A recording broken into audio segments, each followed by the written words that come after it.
RBI takes away probably 2 runs there defensively. That's 5 runs he's involved in. Matt Chapman. Olsen skies one high and deep to right field toward the corner of Dell. Onto the track near the wall, leaps up and got it. Makes the catch for out number 3. Olsen. On he goes. Which is hit out towards center field. That's smoke. That is going to be into the bushes. A 2-run home run for McCutcheon. And the Phillies take a 2-0 lead. Here's another 3-2 going again as Soto hits one high in the air, right center field. Brinson near the wall, leaps, and he makes the catch! Lewis Brinson makes an unbelievable catch over the wall in center field. All right, everybody, welcome in to this very latest edition of the Belly Up Fantasy Live Baseball Show. I am your host, Kevin, and we got some baseball to talk about today. And to help us do that, we got our 2 of our regular guys here. We got Dan, who is the Belly Up Baseball Department head over there in Pennsylvania. How are you doing tonight, Dan? I'm doing pretty good. I saw basically all of the state of Pennsylvania today. It felt like drove from Philadelphia back to Pittsburgh, and it all looks the same. So you can skip the middle, just go to either end, and that's all you need to see of Pennsylvania. Okay, so there you go. And of course, joining us, we have Vince here, and Vince, of course, is the host of the Sports Stove podcast, which can be seen throughout the land and possibly overseas too, right? Isn't that, Vince? Yeah, definitely. Definitely overseas and maybe up there on the space station as well. So, Vince, how are we doing tonight? Hey, doing really good. Getting ready for another work week. There's no better way to kick that off than talking fantasy baseball. Yeah, and that's what we're here to do. And so before we get into that, we need to talk about our sponsor, which is intheclutch.com. And we've been promoting this for a few weeks now. And so if you have not gotten over there to their website, they have tons of officially licensed sports apparel and a lot of other really interesting things. It's not just baseball. You know, they got the NBA finals going on, and they've got a lot of Boston and Golden State articles on there. So they got hockey. It's just out there. So if you're in any sport whatsoever, which of course you would be if you're watching the show right now, get over to intheclutch.com. Do that as soon as we get done with our show right here. And remember to put in Belly Up Fantasy in the code when you check out to get your 10% off. All right. So, of course, this week, baseball always gives us interesting topics to get into. And this week is Joe Madden out in Anaheim. And Vince, do we need to go to the tape from last week's show to determine who exactly it was that brought this up first, if it was you or it was Nick? So Nick said he brought up the fact. He said, they're on a losing skid. What should they do? Fire Joe Madden? And I said, yes, they should fire Joe Madden. So he mentioned his name first, and he can have the credit. I don't care. Okay. I just want to make sure, we're accurate in all aspects of the show here. And so I didn't mention that Nick is involved in the upgrade of his home, and that is why he is not here. So it's good that you went ahead and gave him the credit so he doesn't have to, call us up or Kevin message us or anything. So we don't want any fake news. He's out due to suspension, PED suspension, and he is out indefinitely. We'll see when we let him back in. Okay, so stay tuned for that.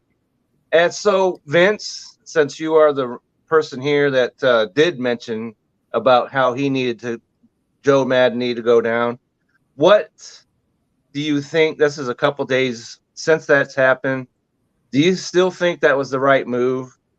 And what should the Angels do from here?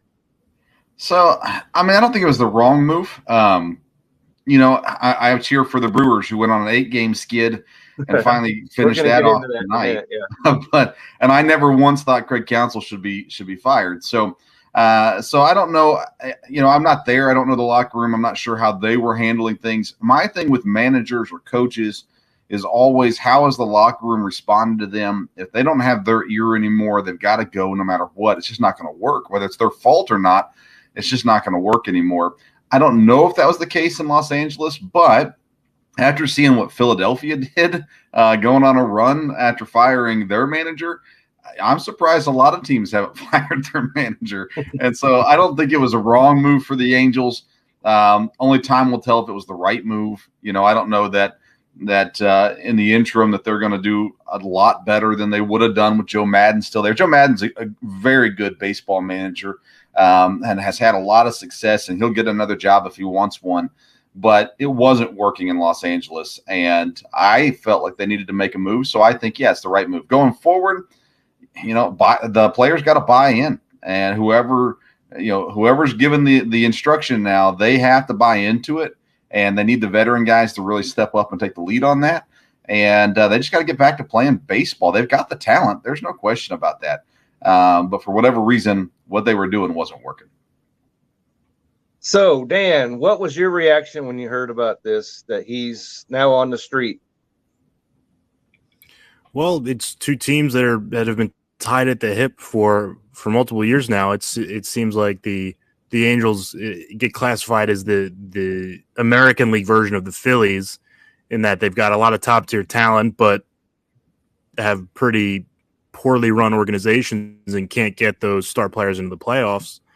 And I think it was a little different than what Joe Girardi was dealing with. Obviously, Joe Girardi had shortcomings in the roster with the bullpen and stars struggling, but Joe Madden dealt with the worst stretch Mike Trout has ever had at the plate, probably since he picked up a bat when he was 1 or 2 years old. He's probably never swung and missed as much as he did in the 12, 13 game losing streak the Angels went on. So there's only so much Joe Madden can control, especially when the best player in baseball is 0 of 26. Yeah. But like Vince said, if he doesn't have the guy's ears anymore, then it's a lost season. And they were never great under Madden. Time will tell if that was really him or if it's the lack of support that the team has given to Mike Trout and now Shohei Ohtani. But again, there needed to be a change, and hey, they broke the losing streak, so I guess they kind of got what they wanted. Yeah, I mean, option B was what? Trade Mike Trout. So my reaction to all this is that you can't always blame everything on the manager, but there were even before this losing streak started, things started to come off the rails a little bit, and that happened in Texas right here when he walked Corey Seager with the bases loaded and proceeded to – they lost the game. And so that just goes to show some of the weird stuff that Joe Madden was doing. And there comes a point, like you said, Vince, where players are just like, dude, what are you doing over here? You're not putting us in position to win. I suspect maybe that what was going on there. That's not the reason why Mike Trout went 0 for 26. But if you're in 0 for 26 and you're not listening to what the manager's telling you, then that's not good either. So it's hard. It's really hard to imagine, because we were talking about how the Angels were on their way to make the playoffs about a month ago. And now all of a sudden they went into a terrible streak. Managers out on the road. And so that just goes, baseball is a funny sport. 1 minute you're at the top, next minute you're at the bottom. But that's just the way it goes. Unlike Dan, the guy that took over in Philadelphia, I do know who Phil Nevin is. I watched him play for the Padres. He is a guy that was known for going the other way. And if he can impart any of that to the Angel hitters, maybe this will be a good thing for them. Kevin, one of the things you said was, Joe Madden may not have had anything to do with the slump that Trout went through. Baseball at that level is a very mental game. Last year we saw it with Tony La Russa and Yermin Mercedes. After that whole instance went on, Mercedes just went out. I mean, he was doing great, and then all of a sudden he was nothing. Not to say that's exactly what's happening, but I think it plays a role. When you don't trust your manager or when you don't like your manager, your mental, in most cases, your mental strength is different. Now they fire him, and there's just a renewal of the mind to some degree if they didn't like him. Again, this is all ifs because we don't know. But he comes out and hits 2 home runs in his first game back from injury, and Walsh went for the cycle. So I mean, something is better, whether it's relief that Madden's gone or just coincidence. Something's definitely better. I agree with that, and that's one of the questions we were going to talk about today, because Mike Trout himself was injured during the losing streak, and he missed 3 games. And as you mentioned, Vince, because you own him, correct? Isn't that right, Vince? Yes, and I got him in I think 2 fantasy leagues actually. Okay, so you got him in 2 fantasy leagues. So you were suffering through the 0 for 26, just like he was. But yesterday he broke out, as you mentioned. And so he's back in the lineup, and that has to be good news for everybody. That because Walsh is a guy that had a good year last year, and if he can swing the bat, that really helps out the Angels situation. And so we have to wait and see, of course, what's going to happen here. And I asked a question last week, Vince. Do you think that this will have any effect on the Angels' fantasy prospects, that there's a new manager on the team? I mean, you'd hope that they get back to normal at the very least. The hitters especially. So in that sense, you'd like to think it gets better. The pitching hasn't been horrible. They haven't been great either. But the pitching's been okay as well. I think, if anything, anytime you change things up, and the players are for it, there's going to be, I think, something positive come out of it. And guys like Trout, Ohtani, Walsh, those guys have so much talent that eventually they're going to come out of it, whether Madden was the manager or not. You'd like to think they would have found themselves somewhere in there. But, I don't know. At the end of the day, it comes back to their mental capacity, their mental strength, and whether or not they can get their mind focused where it needs to be and fix any issues they had with form and those kinds of things, and just get back to natural, get back to stop thinking and hit the ball. For guys at that level, it doesn't work for guys like me, but guys at that level, it's like most of the time their struggles come when they're thinking too much. They sometimes a change helps them get back on track. And I hope it does. As a fantasy baseball owner I've got Walsh, I've got Trout. So yeah, I'm hoping things get back on track. So Dan, do you own any Angels in your fantasy universe? I don't own any Angels, and other than Trout, Ohtani, and Taylor Ward after his amazing start, I don't really want to own any. Anthony Rendon is a guy that I've tried to stay away from the past couple of years. He just hasn't played well for the Angels, and no one else is too enticing. Brandon Marsh, maybe, but he's a fringe guy at best when he's playing well, and no one else really makes an impact for fantasy purposes. I get Raisel Iglesias is a good closer, but you saw him give up the grand slam to Bryce Harper. That's a spot where Joe Madden probably should have walked Bryce Harper with the bases loaded, decided not to, and Bryce Harper went home run. Well, that just goes to show sometimes you do and sometimes you don't, and it's wrong all the way around. So I have Ohtani, of course, on my fantasy team. So anything that can help him out, I highly support. Of course, he came out and he pitched extremely well the other night and hit a home run. So I highly support what Ohtani can do going up into the future. All right, so we wanted to get into some players that are battling injuries right now. And so one of the players, as everybody knows, the Dodgers are my team. They just got swept by the Giants, so I'm not going to bring them up a whole lot today. But Walker Buehler wound up on the injured list, and he's out for 4 to 6 weeks. So I saw 6 to 8 weeks. 8 weeks, okay. Yeah. Could be 8 weeks. And so most of us don't have any place to put any more injured players Right. because all of our injury, lists are already full. So a lot of us have to make a decision now. What do we do? Someone either leave them on your lineup, on your bench, or you make a move. And so at this point, Vince, if you've got any more players that are going on the injured list, how do you prioritize who you're going to keep on your team? Yeah, it all comes down to who it is, right? Players that matters. I'm pulling up one of my leagues right now, and I've got 3 injured list spots in my league, and I have 6 guys that are on the injured list. So I've got 3 guys that I'm holding on to. Wander Franco, of course, I'm not going to cut him. Okay, I've got him on the injured list in another league as well. Eloy Jimenez, who should be back pretty soon for the White Sox.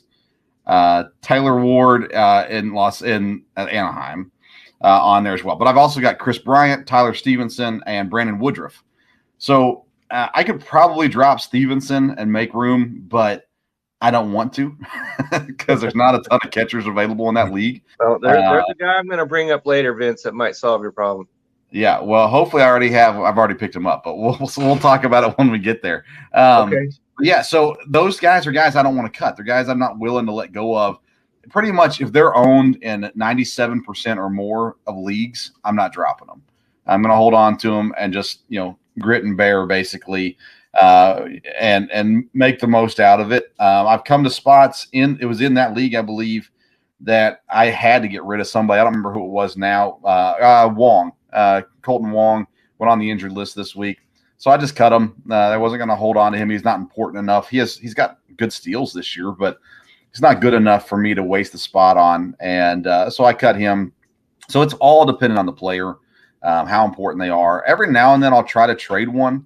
If I feel like they're top notch guys, I got Fernando Tatis in a league. I've had people offer me stuff for him, but I've not been willing to let them go for what they were offering.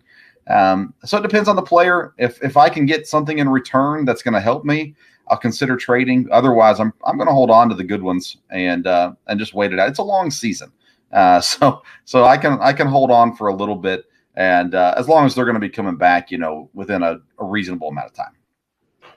So Dan, we all know we have injured players on our team. Do you have more injured players than you have spots to put?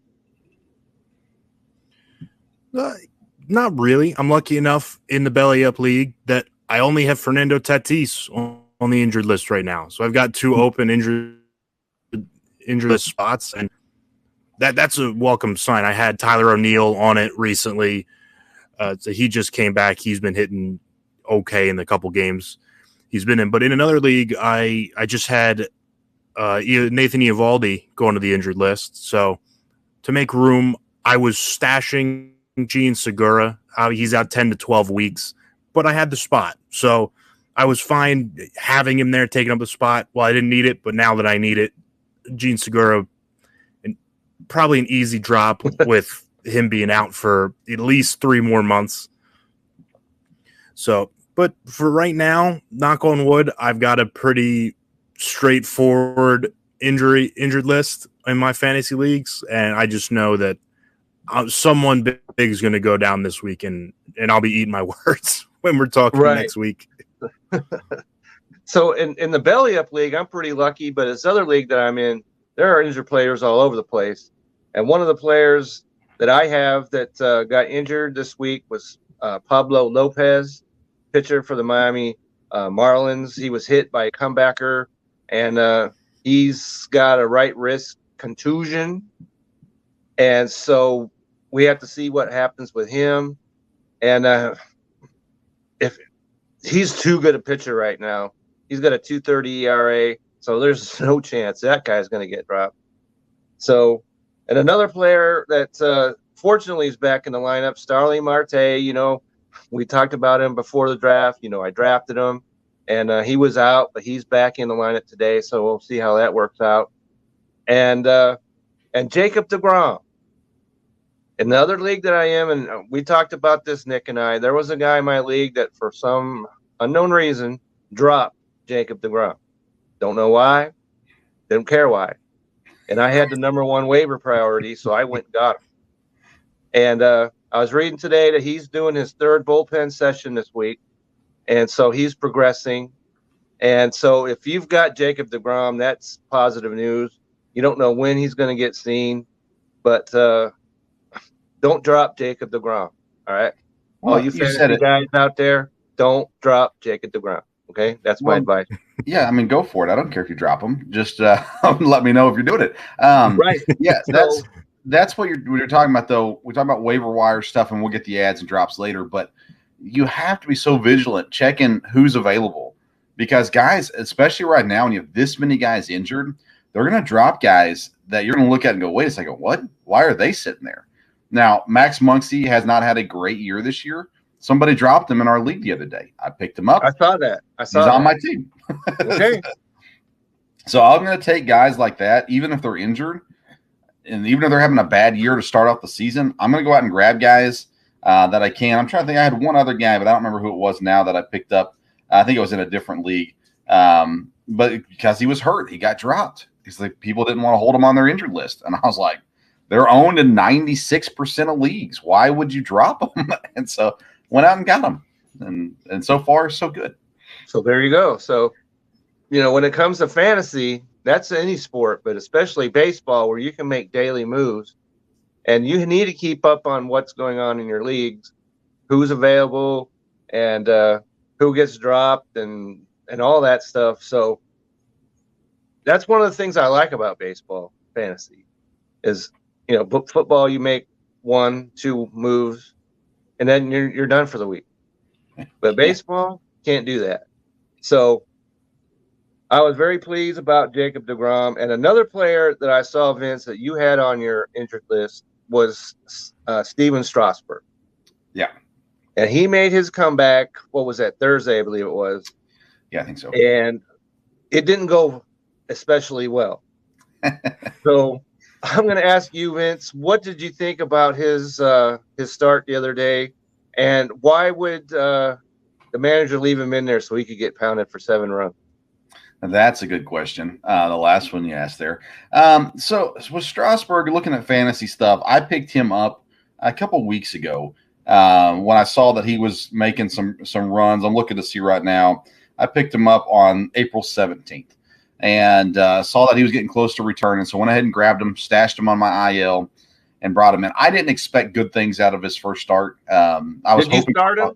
Yeah. Okay. I was hoping I for would probably positive left him on my points. bench for one start. Yeah, I was hoping for positive points, but I wasn't expecting anything great. Negative, I think it was -8 in our league that he got. Not spectacular, but I'm patient with guys, very patient with guys, and especially pitchers. They're going to have a bad night, and you're right. The manager left him in way too long. Could have helped him out a little bit there, but I mean, the Washington Nationals aren't going to the World Series, so if you want to start, working his arm, up to you, I guess. Yeah, the only place they're going is AAA. So, all right, Dan. So, as our NL East representative, what do you make of Steven Strasburg and the manager leaving him as long as he did? Well, like Vince said, the Nationals aren't doing anything no season and guard the playoffs. So, you want to innings. And that's what he did. He didn't pitch entirely with really good restart. That's to be but you just got to get him his innings, get him back low, and they've got 4 more years left on his extension. So you got to get him to his back pitch again if on the next competitive Nationals team, if that's what the Nationals want. Well, it seems to me that if I've got him for 4 more years, I'm not going to press him and have him pitch, give up that many runs his first game. But that's just me. All right. So another pitcher that made his return yesterday was Clayton Kershaw of the Dodgers. He pitched a little bit better than Steven Strasburg did, but he was still the losing pitcher. And so we've seen how the Mets have made their, they've maintained their, for the most part, being in first place, even though they don't have their two top pitchers. Now the Dodgers have lost, as I mentioned, Walker Buehler for 8 weeks, as you pointed out, Vince. So Clayton Kershaw, what are they going to do with him? And because they can't press him, obviously, because he's already been injured. So if you're the owner of Clayton Kershaw, what do you think? Do you like his prospects going down through the next 3 months? Dan, do you think that would be something that you could rely on? Well, Clayton Kershaw has not been a beacon of reliability the past couple of years. No, he has not. As he's gotten older, he's dealt with back injuries, he's dealt with shoulder and elbow injuries. But what if you got the spot on your roster, he's pitched pretty well when he has been healthy.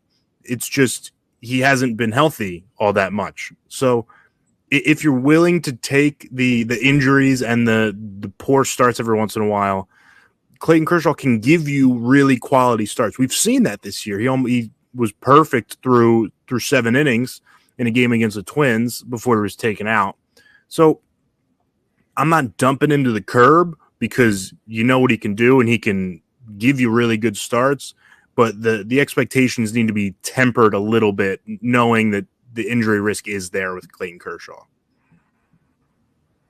So, Vince, if you have Clayton Kershaw, let's say that he does come out and he does pitch well. Are you looking to double down and just ride him out to the season, or is he someone that you might look to trade? He's probably somebody I would look to trade just with his injury history and his age. I wasn't high on him coming into the season, and when he has played a whole lot better than I thought he was going to. Yeah, me too. But yeah, I would be looking to get something for him, whether it be another pitcher that's going to be safer, or if I need bats. It depends on the league I'm in, of course, as well. But if I've got a good little staff on my fantasy team, and he's a nice piece to have. So I would definitely not drop him, but. You're not dropping Clayton Kershaw. Yeah, if I had a Dodger fan in my league, I would consider making a move, see what I could get for him. I always initially tried to sell low or sell high, I guess, sell high, and then if someone will interact with me, we'll end up making something work. But I would swing for the fences if I'm going to try to trade him. I would try to get somebody big in return. But I would think that you'd hold on to him before you try to trade him to see if he does pitch well, and then make the move. That's a cat and mouse game, right? I mean, if you hold on to him and he doesn't do well, then you can't trade him anymore. Right. So you got to trade him while he's hot, if you're going to trade him. If you're going to trade him. So, all right. So Dan, we talked about how you're the NL East guy here, and the NL East has some interesting news going on over there.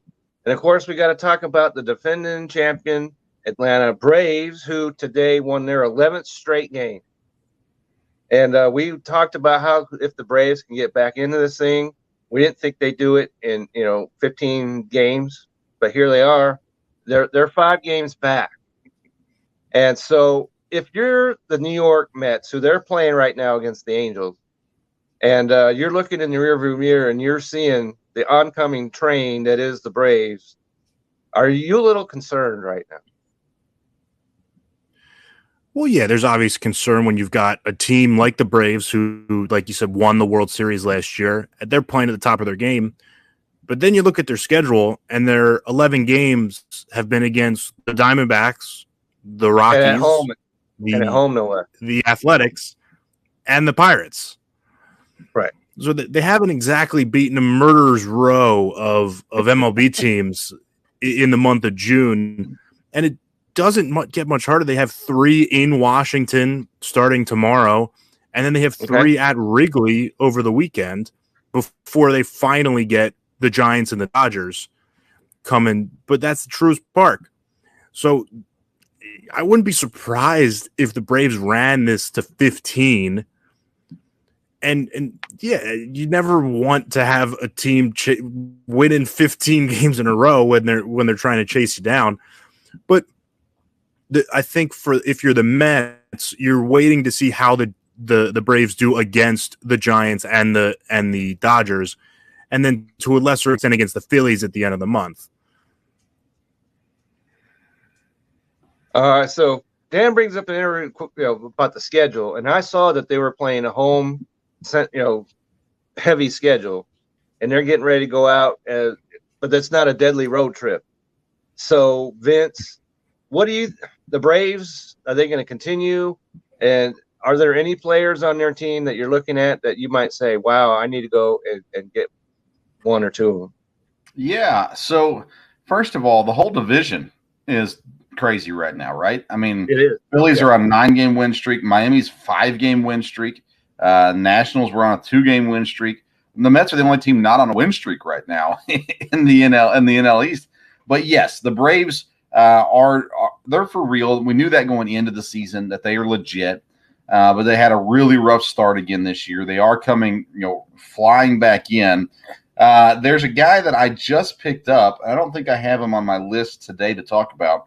Michael Harris II, playing outfield, prospect that's come up, and rookie. He's batting 9th, but he's batting .333 on the season. And so he's got some positive things happening for him right now. And he's a guy that I picked up because I needed an outfielder, and he's got a few stats that I can kind of live with as well. So, that's what you're looking at, the younger guys, the guys that are coming up. Because most of your quality Braves fantasy players are already on rosters. Well, there's one guy that I'm going to bring up right off the bat, and that is a pitcher. He's a rookie, and his name is Spencer Strider. And he's only owned in 18% of leagues. I've got him in another league, and he went out and let's see here. He has a 2.35 ERA, and he's pitched extremely well and got some major points for me in this other league that I'm in.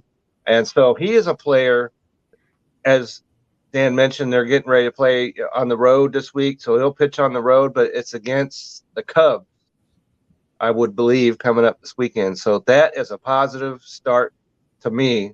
So if you're in a league that's got Spencer Strider sitting out there, go and get him.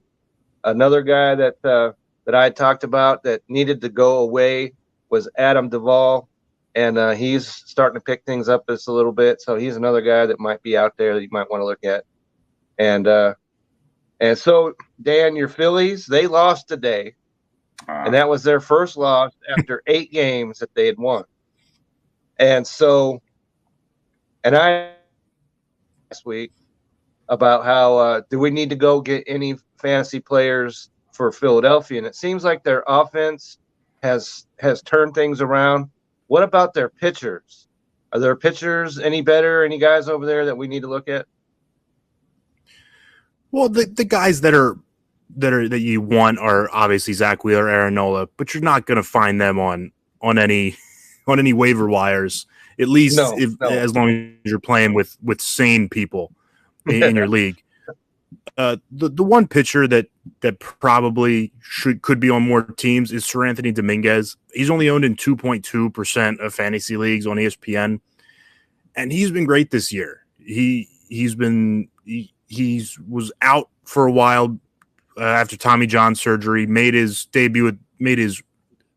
Came back at the end of last year. Excuse me, and he's pitched to a 1.61 ERA this year. He's been pitching in the 8th in front of Corey Knebel, but Knebel has been pretty average and should probably be on your waiver wire. So if he's on our they do make a move, put that in there. So yes, so you're right about which that. is where he belongs. Correct. I cut him in the other league I was in because I didn't need him frustrating me on real baseball and fantasy baseball. But if the Phillies do make a move to Sir Anthony Dominguez as the closer and they keep hitting the way they do, he's a guy that could rack up saves at a pretty high rate. And he's a guy that has had success before and is seemingly getting it again.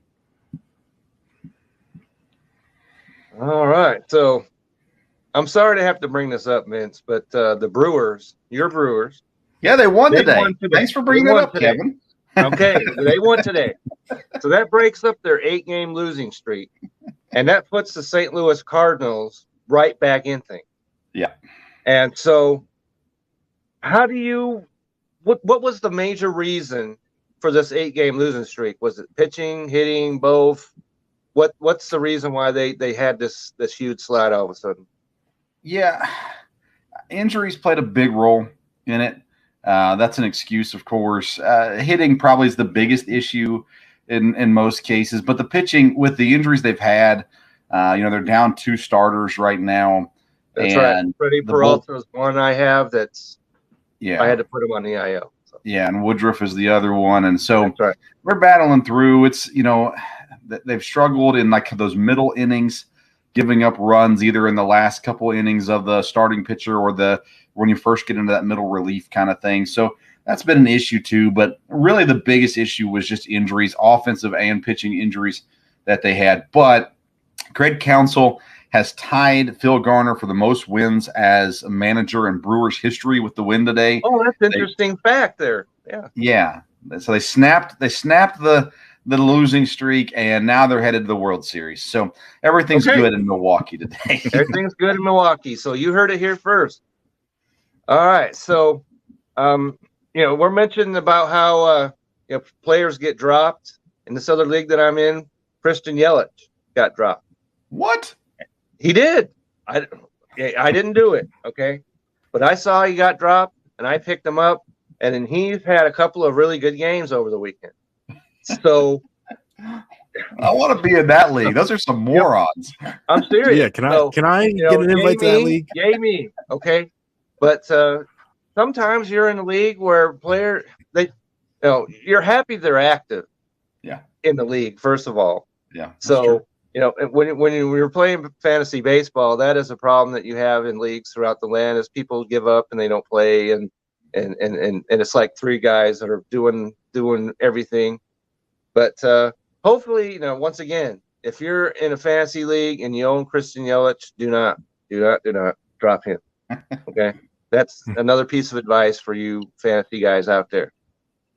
All right, so we're gonna switch this over and ask a serious question right now, because obviously somebody ran out of patience with Christian Yelich and dropped him.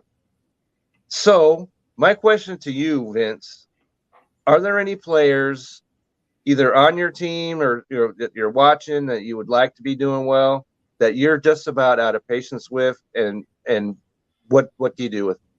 So I'm a very, very patient fantasy baseball owner. I give them a long chance I just dropped Adley Rutschman in my other league. I got rid of him in one league already, but just got rid of him in the other league too, because I've just been incredibly patient with him. Ketel Marte is a guy that I'm not going to get rid of, but he's been very frustrating this year. His numbers have not been up to where they've been in the past. But honestly, I'm a bad guy to ask about patience, because when it comes to fantasy baseball, I'm very, very patient with guys that I draft. I'm very patient with. If I picked them up on waiver claims and stuff, I'm less patient with those guys. But the guys that I draft, I hold on to for a very long time. And so I'm probably not the best one. For what it's worth, I'm a pastor. I preached on patience today in the morning sermon. Okay. So I have to be patient. I just preached on it. So no, there's not really anybody that I've lost patience with other than Rutschman that, I don't know. I mean, I stuck with him for a long time to get rid of him now, finally. I feel like, at least. So no, overall, patience is a virtue for me. I'm holding on to guys, letting things happen. The guys like Yelich. I'm not going to drop Yelich, but no. Trout went through his slump. Might need psychological help if you're dropping Christian Yelich. Yeah, I did throw Trout in a number of trade offers in one league this week. But the guys that I was asking for in return were, top 10 guys, whatever it may be. So I lost patience in the sense that I was willing to let them go, but I was still going to make sure I got equal or more value back in return. So I guess that's a little bit of losing patience. All right, Dan. So we know what the sermon was from Vince, and he's talking about how we need to be patient here. Do you echo that? Do you go with patience? And if not, are there any players that you are just about up to here on that you want to move on from? Well, Eric Hosmer was a casualty of me losing patience. He's been really bad the past 3 or 4 weeks, and I had just about enough of him. 2 guys that I was patient with that paid off in the past couple weeks, though, are one of them's Jose Barrios. He's had his 2 best starts of the year, his last 2 starts, 7 innings and 8 innings apiece, 18 Ks between them, only 3 earned runs. So that's a guy that finally rewarded guys that picked him relatively high in the draft after a disappointing season. And then Marcus Semien, he's been probably the most talked about player on this show. And he went off on Tuesday. In 2 games. He went 7 for 8 with 3 home runs and got a total of 26 fantasy points in our league. I'm sure Vince loved seeing that, finally having Marcus Semien do something good.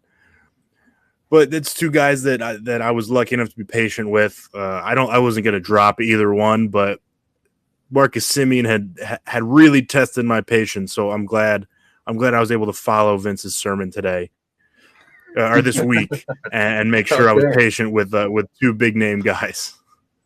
Well, Vince, I probably could have used that sermon earlier this week because a player that I drafted, and he's a Dodger, and that's Justin Turner. And I eventually ran out of patience with him, and I dropped him in our league. And so if he's a guy that you want to go ahead and go get, you feel free to do so. But before you do that, just know he had 1 run scored, no RBIs this past week, and he's hitting just 212. And it just he hasn't gotten it started.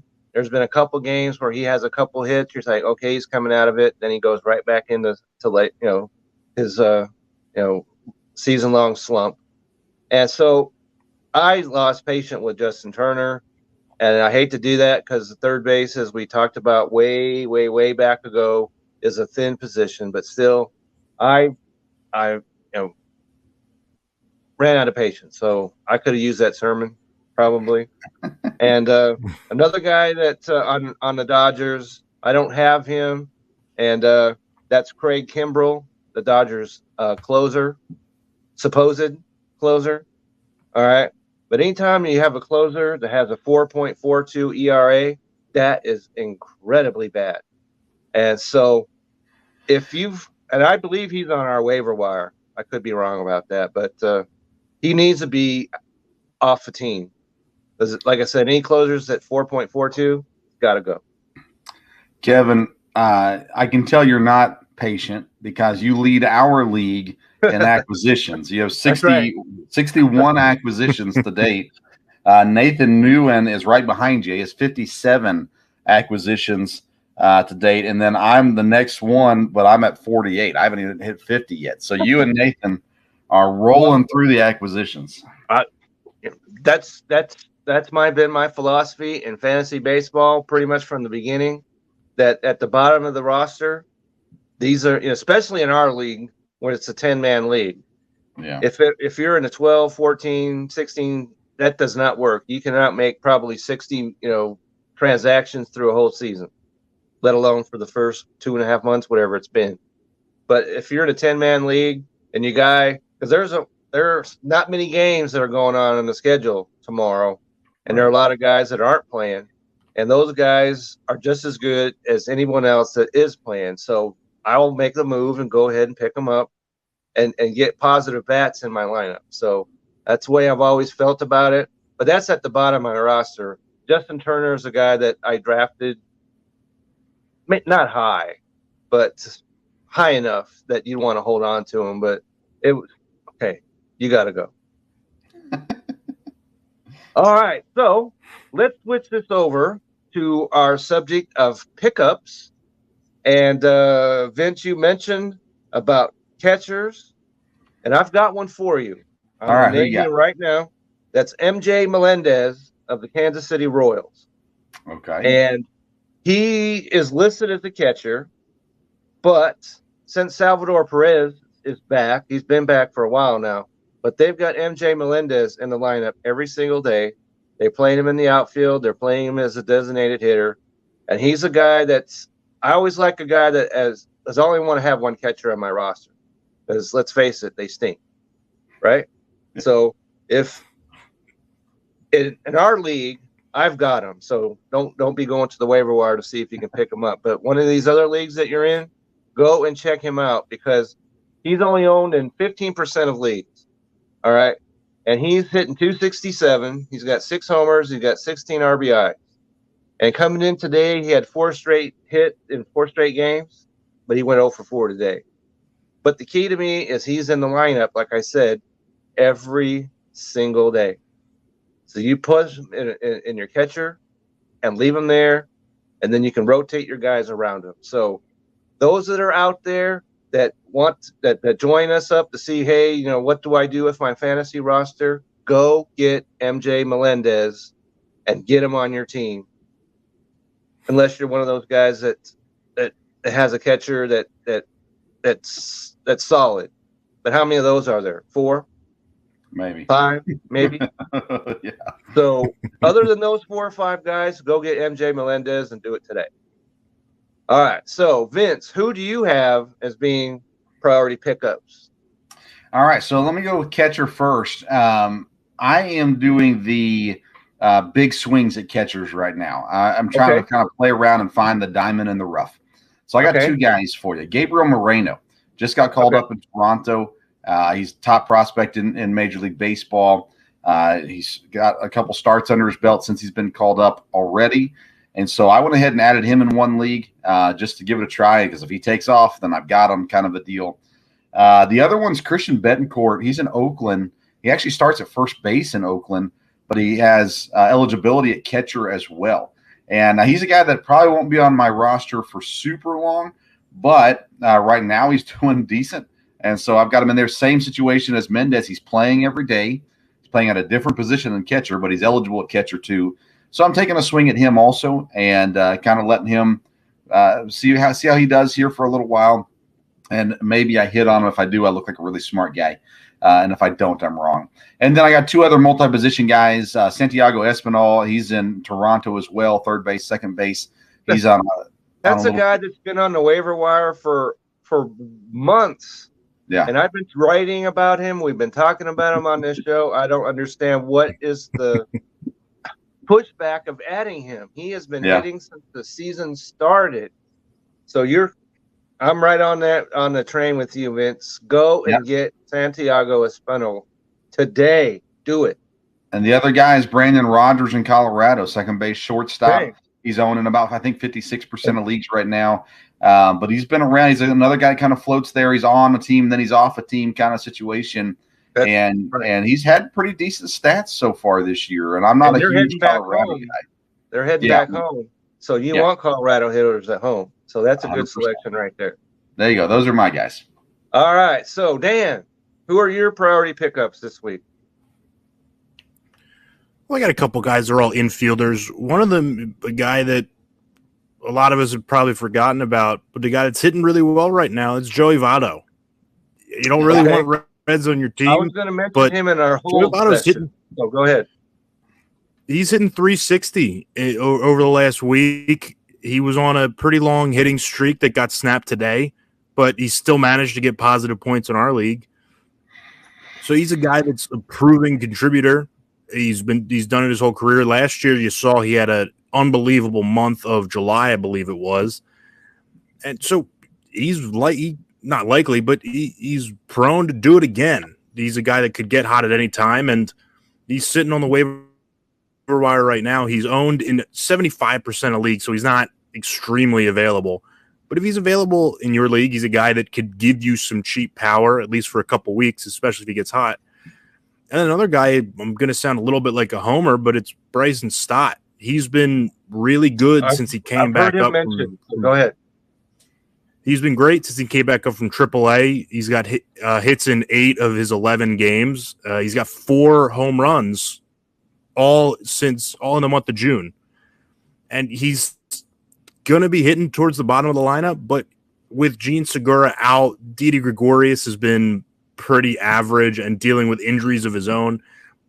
Johan Camargo's out. So he's going to be playing every day. And right now he's hot in a lineup full of guys that are hitting well. So he's going to have a lot of opportunities to drive in runs and score runs if he's on base when the top of the lineup comes around. And he's a top prospect, and this is what was expected of him. His hit tool is his best tool. So if he can raise the batting average and keep the batting average high, he's a guy that can score a lot of runs. Yeah, I added him, Dan, in one of my leagues, and I've dropped Alec Baum actually in one league, picked up Stott, and he's been solid for me. All right, so unfortunately, another player that I was going to talk about was Garrett Cooper. This is a guy that's been hitting the ball all over the place, and unfortunately, he just went on the COVID list. But he's a guy that you need to keep an eye on, and because he's only owned in 18% of leagues. But like I said, this guy has been hitting the ball all over the place. And he's up to a .315 batting average. And he had 2 or more hits in 3 straight games earlier. And so this is a guy that's, like I said, if you've got an opening and you're out there and one of these fortunate guys that has an opening in their league, in their IL spots, pick him up, go get him, stash him, and then go ahead and get somebody else up after that. Maybe if you do that, you can go out and get Andre Jimenez from the Cleveland Guardians. I said Guardians, all right? And he's a guy that's owning 36% of leagues, but he is a guy that has double position eligibility, and he's hitting .303 on the season. He's got 7 home runs, and so that will work as a middle infielder. So if you've got middle infielder issues, go ahead and pick him up. All right, so guys that we need to drop. And we talked about guys with a lot of patience in, but these are guys that we need to drop. No patience, no nothing. So any players, Vince, that you're just saying, no, you've got to go? Yeah, Dan already mentioned Eric Hosmer. He's a guy on my drop list for this week. Brandon Nimmo in New York, another guy that had some positive things happen for him earlier in the year. Right now, it's just not cutting it, not worth holding up a spot in your roster. And the other guy is Chicago, and is it Morel, Christopher Morel or Morrill? I'm not sure how you say his last name, but outfielder. A lot of people kind of jumped on him, but his stats don't back that up, especially right now. So those are the 3 guys that I've got. Hosmer's a guy that a lot of people avoided early in the season, and then he started having some good numbers. So everybody's like, "Oh, got to get Hosmer," and then he went back to what we expected. So he's not worth having on your roster right now. All right, Dan, who are you dropping? Well, like Vince said, I'll play off Vince because he played off me with Eric Hosmer. Alec Boehm, he's not giving you enough average to justify his complete lack of power. And it hurts the Phillies, too. He really shouldn't be. You almost don't want him in the lineup because when he's not hitting near 300, he almost gives you nothing else on the field. He's not a good defender. He doesn't hit home runs, and he doesn't steal bases. So Alec Boehm is the first guy. Another guy that I've never really liked as a player in general, and fantasy is on the fence. But Javier Baez, he's a guy that, especially if your league punishes strikeouts, which ours does. He can be backbreaking. And I said it when he got traded to the Mets last year. I can't wait for him to go 0 for 5 with 4 strikeouts and a throwing error for the Mets in a big game. I don't think one of those came around, but he's a guy that when you need him most, he can hit a home run, but he's even more likely to whiff on 3 straight pitches out of the zone. So he's a guy that I've always avoided in fantasy, and he's hitting 200 this year. And he's not a guy that I want on my fantasy teams, so I'm dropping him. Okay, so a player that you've mentioned before, Dan, is Yoan Moncada. He's owned in 52% of leagues, which mystifies me greatly. This past week, he's 2 for 17. 2 for 17. That's 2 more hits than I have sitting on my couch. Okay, so he's got to go. And one of the things that I want to get this in, because I know we're coming to the end, and that is the White Sox manager, right? Getting booed, they're over there. Tony La Russa, they need to fire La Russa. I don't know if you saw that, and because he walked a guy with 2 strikes on him, and then Max Muncy, you talked about him a minute ago, Vince, steps to the plate, hits a home run, a 3-run blast. And so, and you mentioned him last week too, Vince, that he's on the hot seat, which now is incredibly hot. Would you not agree? Yeah, I mean, why not just pitch out of the zone? You had Trey Turner at a 1-2 count. Like, why not just pitch balls? Why not just throw him low or something and see if he swings on one, and you might get him swinging? Why intentionally walk him? Just doesn't make any sense to me at a 1-2 count. I don't get it whatsoever. It seems like some of these older guys are trying to just overcoach some of these games. Just common sense should play a little bit of a factor in this. And I don't know if he's got to the mindset where now that he knows everybody hates him, he's like, well, screw all you guys. I'm just going to do whatever I want. I don't know. But it's time for him to go. And Dan's had some great points on La Russa. Graham Wallace talked about it on my show too. It's time for him to go. And it seems like there are a lot of White Sox players, Nan, who are not playing up to par this year. Right. And so if you own some of these guys on your fantasy team, maybe you want to see La Russa, get the heave-ho. Maybe that happened because he's a Hall of Fame guy, but I just don't. That's even more mystifying, walking a guy at 1 and 2, and then so the next guy can come up and hit a 3-run homer. So that pretty much brings us to the end of our show here. And so we know you got a lot of things in the hopper, Dan. So tell us what you've got going on out there. Yeah, well, you can find me on Twitter at DanDemico14. As always, I didn't tweet about the Phillies today because I didn't want to, because it was sad. They gave away a lot of runs. They gave away a lot of outs everywhere, and didn't hit the ball well. So I skipped Twitter for the day, as I believe most of Phillies Twitter did. You might want to give them just a little bit of a break, Dan. Just a little bit. Yeah, they get a pass for today, but Ranger Suarez had 40 pitches after the first inning. That was not a fun game to watch today. But it has been a much happier. My Twitter has been a much happier place over the past week than normal. This is what we thought the Phillies were going to be. Over there in your Twitter feed. So Vince, we know you've got lots and lots of stuff going on. So what do you got in the hopper? Yeah, I know we're short on time. So at Sports Stove on Twitter and Instagram, the Sports Stove podcast, anywhere you get your podcasts, are coming out 3 times a week. The audio is Monday, Wednesday, Thursday. We go live Sunday night, Tuesday night, Wednesday night for those as well. But tune in. We got a lot of great stuff going on right now. Yep. As always, you can find me at Kevin62, WILSEA. Get over to the fantasy of Belly Up side of the website. There's an article that will be coming out probably tomorrow. So take a look at that. And take a look at all the stuff that Belly Up's got going on right now.